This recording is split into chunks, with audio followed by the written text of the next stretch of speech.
On episode 348 of the 40 Plus Fitness Podcast, we meet Liz MacDowell and discuss her book, Vegan Keto.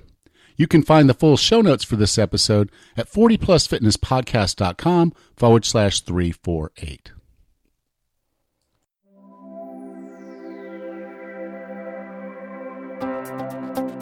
Have you decided you're ready to make a change? To reclaim your health and fitness? The 40 Plus Fitness Podcast is here for you. I'm your host, Alan Meisner. I'm an NSAM certified personal trainer with a specialization in corrective exercise and fitness nutrition. Let me be your coach as you find your way on your health and fitness journey. All right, let's go. Now, just in case you thought that keto and vegan were two entirely different paradigms, our guest today actually does both, and she's been doing both for over 6 years. She is a holistic nutritionist. She loves making up new recipes, and while this is a part cookbook, her book is actually a very good deep dive into how you can live a life of keto while still not eating anything with a face. So with no further ado, here's Liz MacDowell. Liz, welcome to 40 Plus Fitness. Hi, Alan. Thank you. It's so nice to be here. Hey, when I saw your book, and I was like, oh, I got to get her on my show because it's vegan keto, and I've had this conversation with various people over the years. I'm one of those folks right now that's kind of the backlash against bacon. I'm like, please, let's stop talking about bacon. This is not the bacon diet. Unfortunately, most people that are vegetarian and vegan, that's all they hear. Exactly. I can't. I know they're saying I can't eat bacon, but they're hearing you eat bacon. And it's really a hard message to explain to folks that we need to get away from the bacon. It's so true. I think that it's almost like keto has a bit of a PR problem because it was so enticing at first to everyone to hear, oh, you can eat bacon, because bacon is that food that's always kind of tossed back and forth by doctors as either going to kill you now or going to kill you in 2 years. So people were excited to hear they could have a healthy diet with bacon, but I think it became the overarching message that it's burgers and bacon and cheese and eggs. Yeah, because we could have said the same thing about mayonnaise, and Right. you can have all the mayonnaise you want. It's the perfect fat. If you get the right kind of fat in your mayonnaise. So if it's an avocado based mayonnaise, you can just eat as much mayonnaise as you want. That's not the message of the keto diet, but unfortunately, I think that's where a lot of folks have kind of taken it.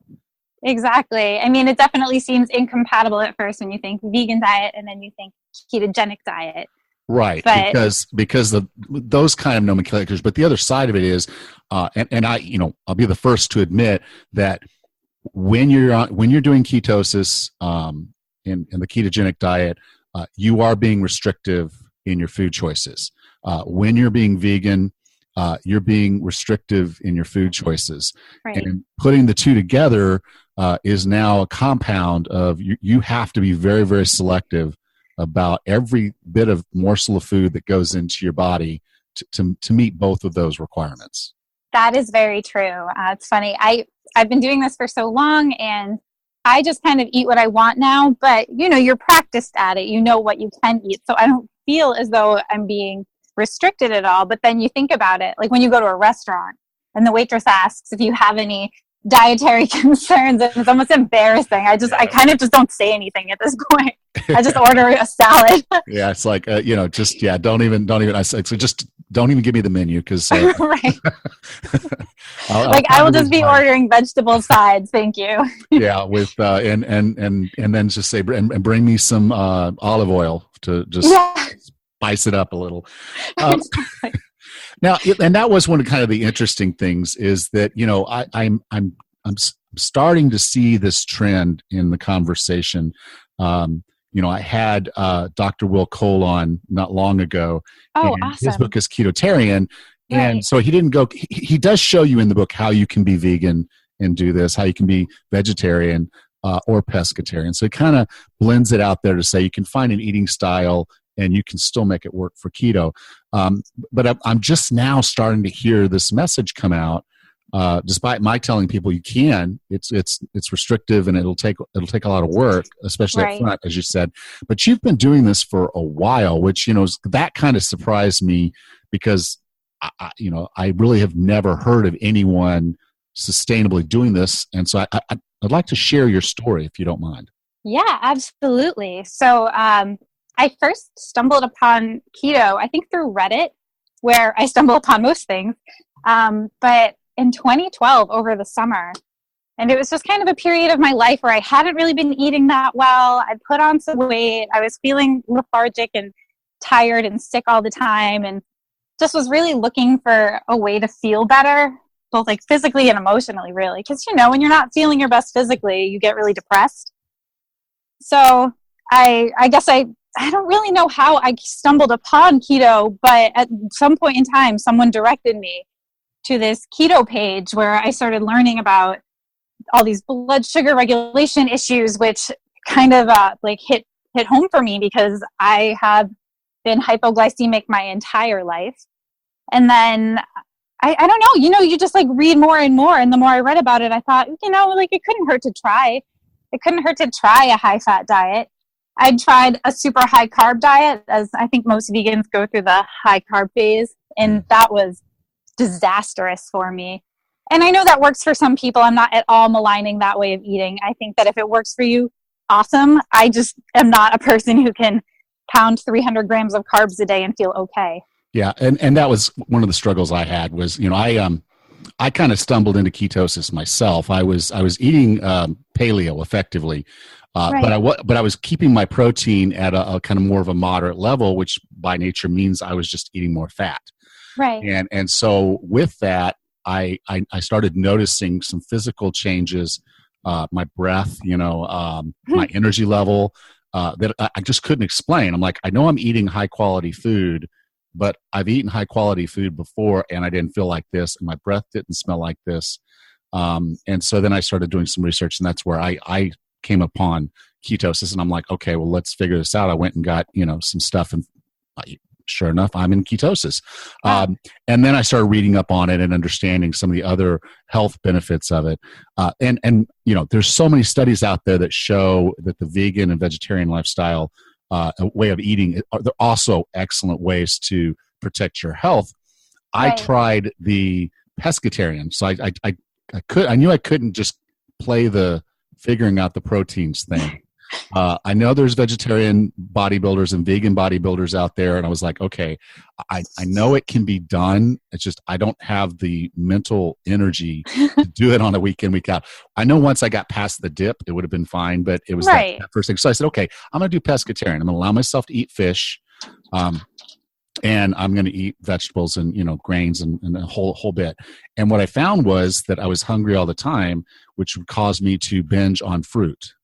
Mm-hmm. And so fruit and nuts, and I had to have food with me everywhere I went. So I had food in my truck, food at my desk, and I was pretty much eating all day, every day, just to keep my energy level. And I would still cut oats in the morning for breakfast, but still by 10 o'clock, I'm like, I'm starving. So I had brought myself 3 servings of walnuts, and I had other food in my office. I just would sit there and binge for the rest of the day.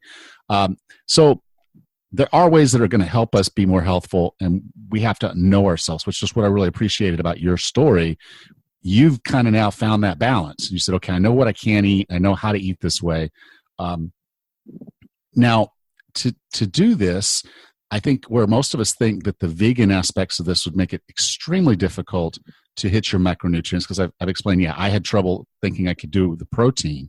For sure. But we also now have this consideration of how do I get enough fat into my diet without just drinking olive oil.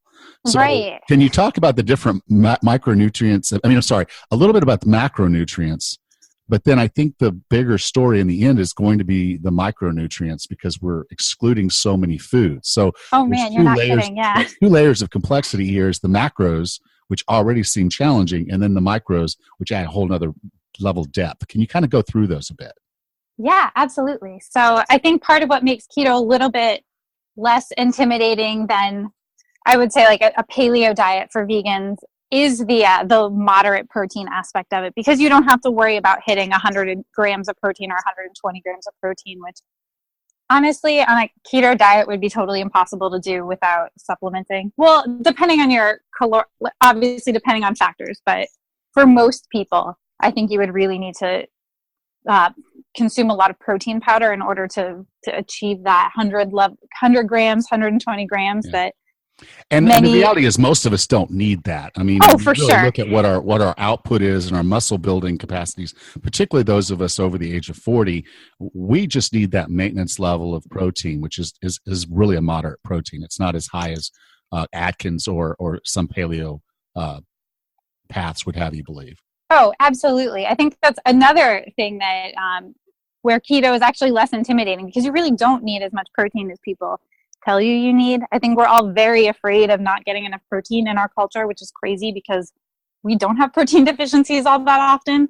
But so to kind of hit those macros, I really rely on things like hemp seeds, which provide omega-3 fatty acids, just fats in general, and a good dose of protein for very few carbohydrates. Olives are a great source of fat. I like coconut. I prefer to eat like whole food sources as opposed to pouring oil on things, just because I feel, this is so silly, but I feel like I'm getting more food if it's a whole food source, which I mean, volume wise is true. Yeah. And also just because, I mean, the olive obviously has a more rounded profile of nutrients than just pure olive oil. But I think it's mostly that I just like eating. Yeah. Well, there is. I mean, there are things that we're getting from plants that we don't necessarily get if we're eating what would effectively be a fortified or processed food. And right. Even if it's cold pressed, olive oil did go through a process. Exactly. And heating it to cook your food, you lose a few more nutrients. I mean, less so with the minerals, but still there is some nutrient loss. And I don't know. Again, I really enjoy eating food. I think you get a whole slew of other benefits. There's so many phytochemicals in plants that we don't even understand their purpose, but you see studies over and over that show like supplementing with a vitamin is okay, although sometimes deleterious to your health. Yeah. But consuming the whole foods provides added benefits that are greater than the sum of its parts. And you hit on a couple of things as you were going through there. You know, there is a higher likelihood with the restrictiveness of trying to be vegan and keto that there just are some supplements that you're going to have to figure out, because you know, one of the big one I know about is the B12. If you know, you're only going to get that from meat and I guess eggs, but if you're not eating meat and eggs, which you wouldn't be being vegan, now you're into this. Okay, I have to find out and my B12. Now you can measure B12, which, you know, when you go in and get a blood test, so you can see if you're deficient, which most vegans probably are. But you supplement, and then there's other foods that you've talked about. I mean, you know, other micronutrients you talked about in the book that I'd really like to just spend a little bit of time on. Yeah, absolutely. So you've definitely hit on the big one, B12. And what's sneaky about B12 is your liver can store up to 7 years of it.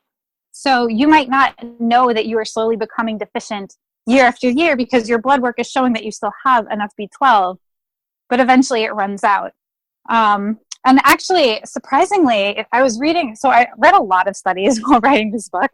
And one of them I was reading showed that a surprising number of meat eaters are also deficient in B12. I think part of that can be attributed to the fact that B12 isn't really in the food, but rather is like synthesized by gut bacteria.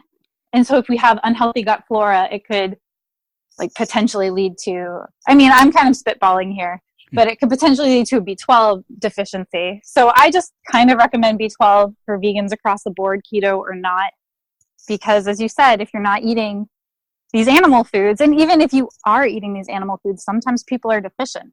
So testing is important, and just keep in mind that if your test shows you're fine, you should still be aware of your B12 intake.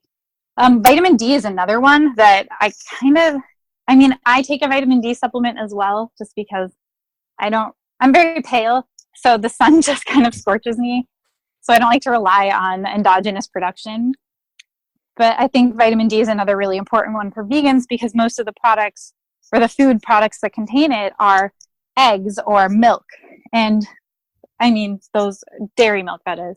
Those are things we're just not consuming. Okay. And then, I mean, for B vitamins, obviously very important for energy production. They're most commonly found in meat, really. You can find them in grains as well, but a ketogenic diet would not have grains typically. So, or at least very little of them, because he would hit your threshold pretty quickly. Right, exactly. Not, I guess, a substantial amount or a significant amount. Yeah. But I actually don't really supplement B vitamins because I put nutritional yeast on all of my food. Not all of it, but you know what I mean. Yeah. I try to get nutritional yeast in every day, which is a fantastic source of protein. It's low in carbs, and it contains a spectrum of B vitamins. And you can even buy nutritional yeast that's fortified with B12, which would kind of eliminate the need to purchase a separate supplement for that. Okay, cool. I didn't realize, until I read your book, how, I guess, fundamentally good yeast can be. I know, it's weird. It just has a cheesy taste, so I've got to figure that out. Because you had a recipe in the book about these flaxseed. They were sort of like fake Doritos, as far as and so I'm gonna try those. I'm actually we're recording this ahead of time, but I'm planning Keto Fest, a mini fest here. I don't know if you know Carl Franklin, the two keto dudes. Right. He's wanting people to do these keto mini fests, and so I agreed to host one. So Carl's coming down here to Pensacola for us to do this thing, and it's already passed. When you're listening to this, it's already passed. But I'm planning on making those for this for that event. So I've got the recipe, I got the ingredients on my phone, ready to walk through the grocery store later. That's awesome. So I will be introducing the world to your recipe tomorrow. Oh, amazing. Thank you. I'm so excited. You'll have to let me know how they turn out. Absolutely. Now, you had some other items that were in there that I guess vegans don't have to really so much worry about. And that was the zinc and iodine. Right, and like magnesium and calcium, I think I list in there too. Yeah. Exactly. These are minerals which are obtainable by eating whole foods. And in the book, as you know, I list out all the sources. Hemp seeds actually appear on a lot of those lists. I just really love them. I'm going to keep telling people to eat them because I think they're fantastic. Pumpkin seeds are also a great source of zinc, magnesium as well. So a lot of these foods also overlap. So it can be overwhelming at first to look at a list and say, oh no, I have to eat an ounce of that and an ounce of that and an ounce of that. But really, a lot of the times you can get double duty out of some of these foods. Yeah. And that kind of takes me to the next topic is when we go on what's perceived as a restrictive diet. And it's funny. I'll read a study about keto or about, at least the high fat, low carb. And a lot of times the researchers will go through and I don't think they like the conclusion. And so they're going to make a statement in their conclusion, right? This is unsustainable, so therefore we should throw it out. We have read similar studies, I see. And they want to get it, so they just basically poo-poo their whole study. They still need to get it published because they're working for a university and they have to get published. They've done all this work. They just don't like the answer, so they say it's unsustainable. So just do it the way we've been telling you to do it. Right. But I can say for a lot of people that really are wanting to get into keto, but they just really don't have the there's this fear factor of I'm eliminating all the foods, and I can tell you when I first went paleo, I had dreams about bread. Mm-hmm. I mean, literal dreams, like I used to dream about women, but this is bread, and I'm like, okay, kind of an interesting dream to wake up from and say, do I smell bread cooking? But you put some guidance in your book about stress-free ways to kind of get into keto, and I really appreciated the tips that you had in there. Would you mind sharing those? Oh, thank you. Absolutely. Well, I think my biggest thing is, and I mentioned this in the book too, my favorite adage is like, the best diet or the best exercise routine or the best supplement routine or insert thing here is the one you can stick to. So if you start right out of the gate with this tiny list of acceptable foods and this super strict schedule for eating and all of your apps and all this madness it's kind of like a second job to try and achieve this diet, then it's probably not going to work unless you're already doing that with just a different diet. So I always think that you should kind of, I guess, ease into it and do what's best for your body. And if that's going cold turkey and just diving in and hitting that 20 grams a day and giving up to everything you've ever loved food-wise, then if that works for you, then that's awesome. But it doesn't really work for everyone. So I often advocate just kind of easing your way into it and picking a reasonable number of carbs to stick with, or even ignoring tracking altogether for the first little bit. Just kind of focusing on eating low carb foods and seeing how you feel.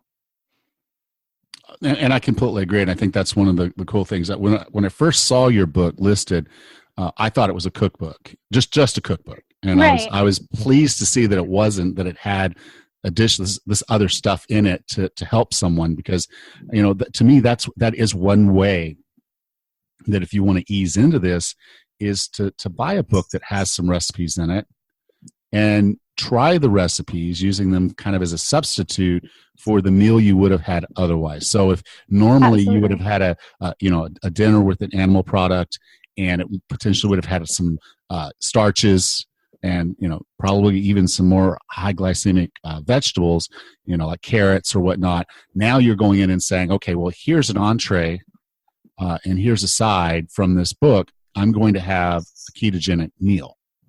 Oh, exactly. That's one of my favorite ways, is just one meal at a time, or even one food group at a time. If you rely heavily on rice, maybe try switching out for cauliflower rice and see how that feels. I guess the most that you can do for yourself is just be kind and listen to your body and understand that you are not like everyone else. So you might not function all that well if you go from eating 250 grams of carbs a day down to 20 grams a day. I mean, I think most of us struggle with that at the beginning. Absolutely. So I think that when people take this all or nothing approach, some are great at it. Some people need that, but for others, it can be really intimidating and kind of scare them off. Okay. Other tips that you had? I think pretty much just don't necessarily listen to people on the internet. That's a big one. I know. But they're so sure of themselves. I know. They're so angry about it too. Like, I didn't realize my breakfast impacted your day that much. But I see this all the time. Someone posts a picture of their meal, and then the comments on Facebook and the group or on Instagram are like, oh, that's not keto, or I can't believe you're eating this, or like, who told you could eat that? It's like, calm down. Don't listen to that. If that's what makes your body feel good, then eat that food. And I mean, sometimes it's genuinely people wanting to help someone else and saying, oh, I don't know if you realize, but this has this much sugar in it or whatever. Yeah. But you do see a little bit of unnecessary food policing. And I think that a big factor is to just kind of tune that out for a little while. I'll admit, there have been times when I saw something, on a forum or on something that was out there, and I was like, oh, really more just I didn't want other people doing this. For sure. Because I went out and I saw there was, she probably listens to the show, so I'm calling her out again. But she would go to McDonald's and tell them she wanted the McDouble and just give her 2 McDoubles, but only give her the meat and the cheese. So basically she's got 4 beef patties. Mm-hmm. And the cheese, that's in between, or on each one. So 4 slices of cheese and 4 beef patties, and she would eat that as a meal. And I kind of said, I think that's far too much protein. Right. And I said that would actually probably knock me out of ketosis because of the amount of protein. And she came back and says, well, no, I tested. I'm staying ketosis. It's great, and I'm lifting heavy. I'm like, okay, it works for her. And it's great. Right. At that point I said, okay, I'm glad it works for you, but we're all very, very different in the way that food affects us. And so there is no one. I wish there was. I wish it was that simple. One Oh, I size know, fits right? all, and then life would be beautiful. But unfortunately, there's foods I can't eat because it just adversely affects my health. Right. And so I do agree. But so that, taking what you're saying, someone is probably coming from a good place, Exactly. but they're not recognizing that what you're doing and why you're doing it and the motivations of what you have and the limitations of what you have are all there. So I completely agree with you on that one. You also raise a good point, though, in that I see a lot of things tagged on social media, I think, to get more views saying, oh, this is a keto recipe, when in no universe is keto. Like the main ingredient is banana or something. Yeah. So I think that's another And whole... they're not always that bad, but No, there for are sure. some of them where they're like, look, okay, fine, but we don't need keto cookies. We just don't. I think there are a lot of products out there that we don't really need that we're kind of being told we do need. Yeah, and I knew it was coming when keto started kind of building up and everything, and it was like, oh well, now they're selling fat bombs, and now there's these exogenous ketones, and they're everywhere. And there's an MLM for them, right? And I'm like, okay, it's cool to occasionally have some kind of treat from the past. Right. It's cool to say, okay, I would love to have a keto pizza, and it's cool. Have a keto pizza, but everything you're eating shouldn't be the same kind of foods you were eating before. I mean, we're into this to be healthy. So you start transitioning over to whole foods. I kind of have a rule with myself where if I want that kind of junk food thing, I have to make it myself. Yeah. Because if you really want it, then yes, you'll go through the effort to spend an hour and a half in the kitchen making the cookie or the donut. I guess it's not really that long, but you know what I mean. You'll go through that effort, and then it's kind of worth it. But and as a special treat, because you're saying, okay, I really do want this. So when we were talking about your mock Doritos, they're made with flax seeds. Yeah, exactly. Everything that's going to go in there, it's going to ground flax seeds and the yeast, and I'm going to lay them out, and I'm going to put them in the pan, and I'm going to cook them. I think the total cooking time, all of it, all in is 30 minutes. Yeah, it's pretty simple. And so I'm going to get 2 cookie sheets and just go ahead and make enough that everybody can try some. I'm going to have the recipe book, the book, your book. I'm going to open to that page, print it out, sitting right there, and say, okay, if you guys want to take this home, there you go. Go get the book, because there's a lot more in there. There's 60 recipes in the book. So that's awesome. Thank you.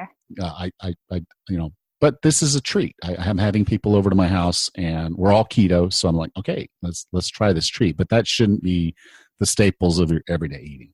Right, exactly. And I think it's so easy to forget that. Although I'll admit, while I was writing that book, they became the staples of my everyday eating. Because I was so hesitant to waste anything. Well, it's both, because one, I've tried to develop different types of recipes and tried to experiment with the food to just try to get different effects and see what things are doing. And as you're doing that experimentation, you eat what you made, and sometimes it's not good, but you're not going to throw that food out, so you're still going to eat it. But like I stumbled across something. I call it Allen's fluff, and it's the weirdest thing. And again, it's not vegan, so anyone that's looking at vegan, this does not fit your profile at all. It fits mine. I'll just ignore the parts that don't apply to me. Oh, all of it doesn't apply to me. But I guess you could make it part of it. But it's sour cream. Ooh. And then it's vanilla flavored but unsweetened. So basically, it's sweetened with stevia. Sure. Protein powder. Now, I'm using a whey protein, but you can use a pea protein. Again, it's vanilla flavored. When you mix those two things together, so basically about a cup of the sour cream, so 8 ounces of sour cream, and a scoop of the protein powder, it's about 27 grams of protein, it fluffs up like whipped cream. Ooh. Vanilla flavored whipped cream. Yes, it's delicious. And so yesterday, again, we're planning something coming up, and I was thinking, what if I put pumpkin spice in that? What would that be like? And so, I was testing that. And of course I had to eat my creation. It was good. Naturally. It was good. It was good. I stirred it too much to try to get so now I know I need to put the pumpkin spice in while I'm stirring it together so I don't break it down, because it will break down if you keep stirring it. So, you're experimenting, you're learning new ways to make food or make things interesting. And for me, it's a great dessert or, just a little afternoon snack if I want something like that. But it's not something that I'm eating on a daily basis. Right. Something I do in the summer actually is really similar to that. In the summer, I say because my kitchen's like 96 degrees and I just can't be bothered sometimes. But I'll take coconut milk, like full fat coconut milk, and mix it with some protein powder and toss in a couple of frozen berries, like a quarter cup. Yeah. And sort of mix all that up, and it becomes very fluffy and delicious. Cool. Awesome. So, and that's all I'm saying is experiment, have fun with your food, because, too many times we stress out about food of the things that we can't eat.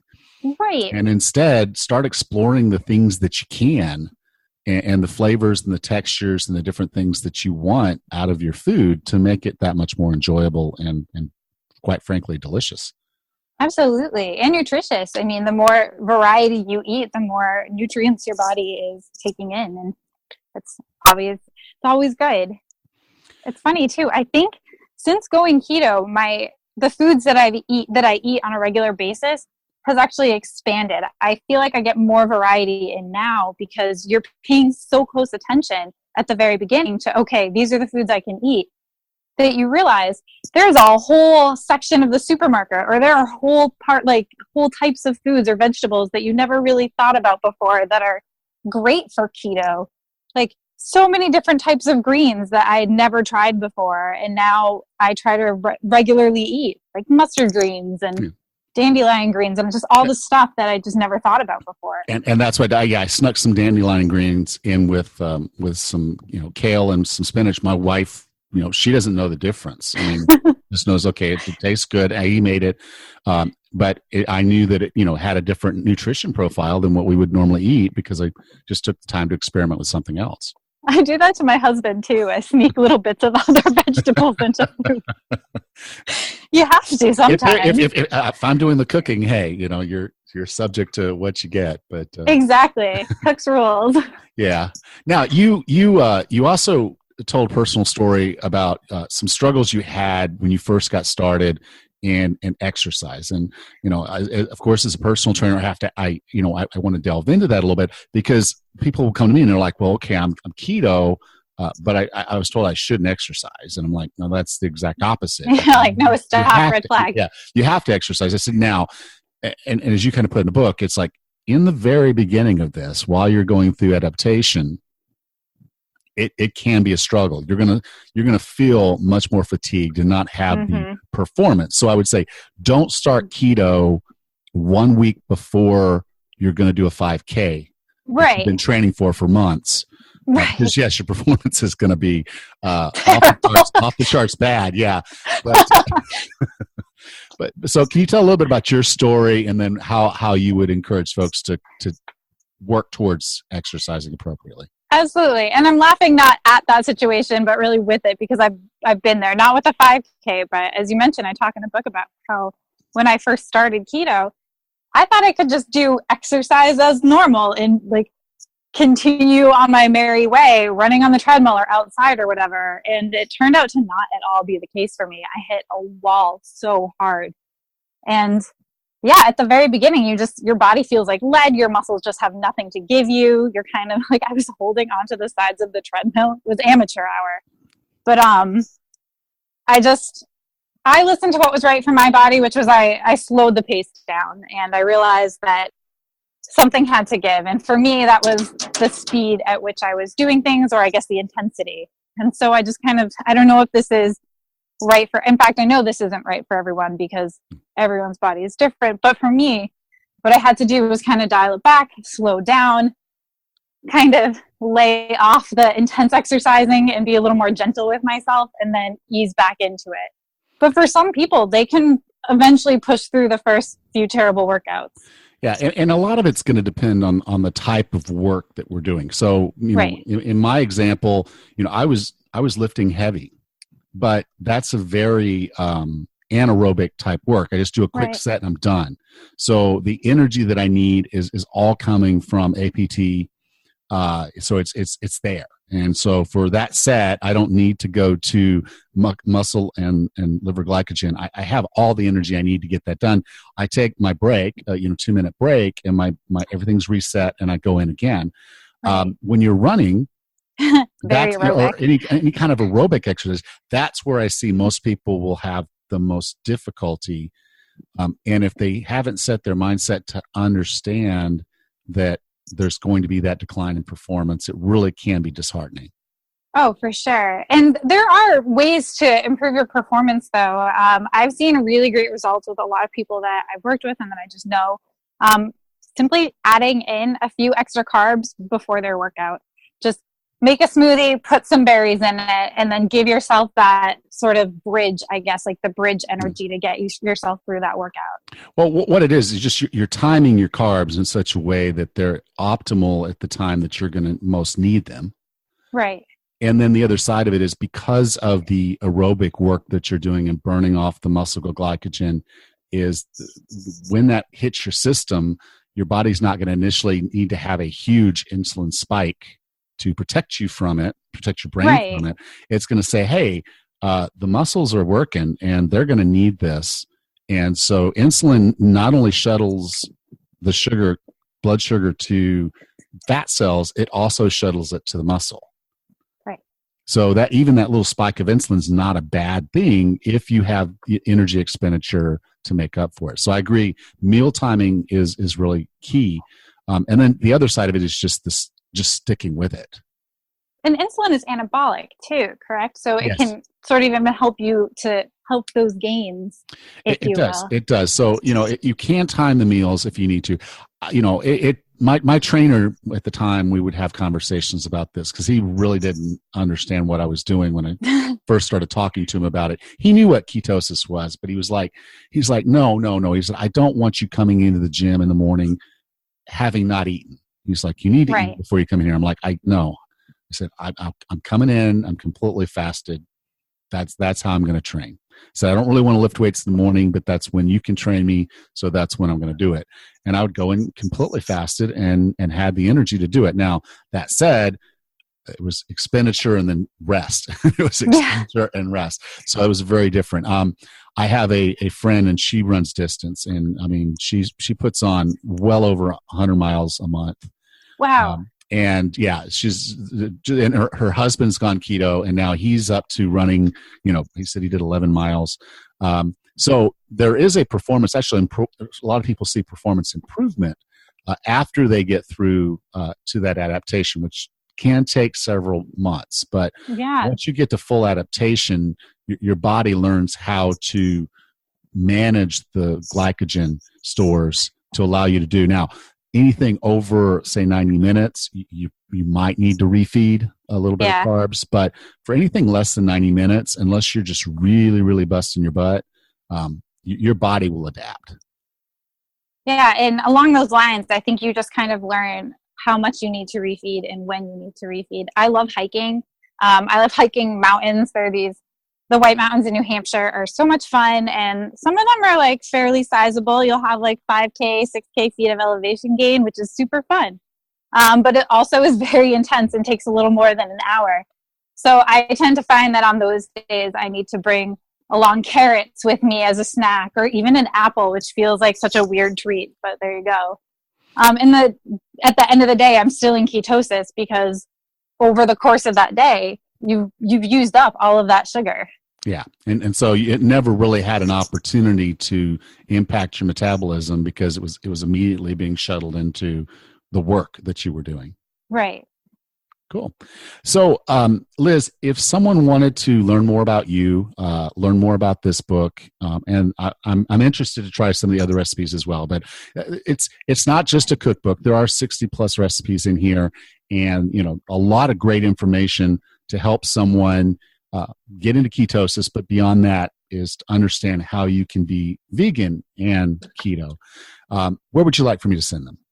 Yeah, absolutely. So meatfreeketo.com is my blog where everything is, and that will have links to vegan keto, which is my cookbook vegan keto book, and all that information. So you can go to 40plusfitnesspodcast.com/348, and I'll be sure to have links to the book and to Liz's website, Meat Free Keto. So Liz, thank you so much for being a part of 40 Plus Fitness. Thank you so much for having me. This was such a fun chat.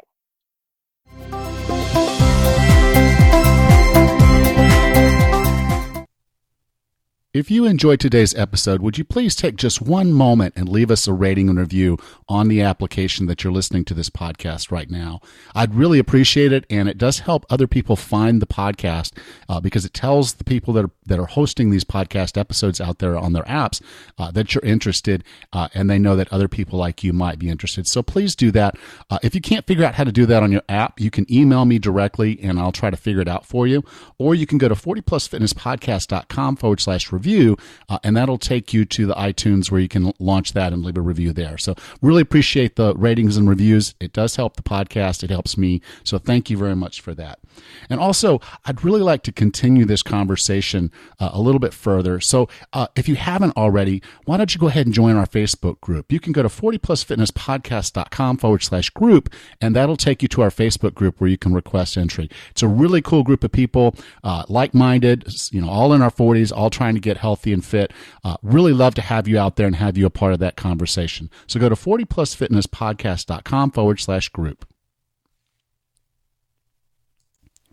Next time on the 40 Plus Fitness Podcast, we have a solo episode where I'll discuss the lessons I learned through crabbing. Until then, have a happy and healthy day.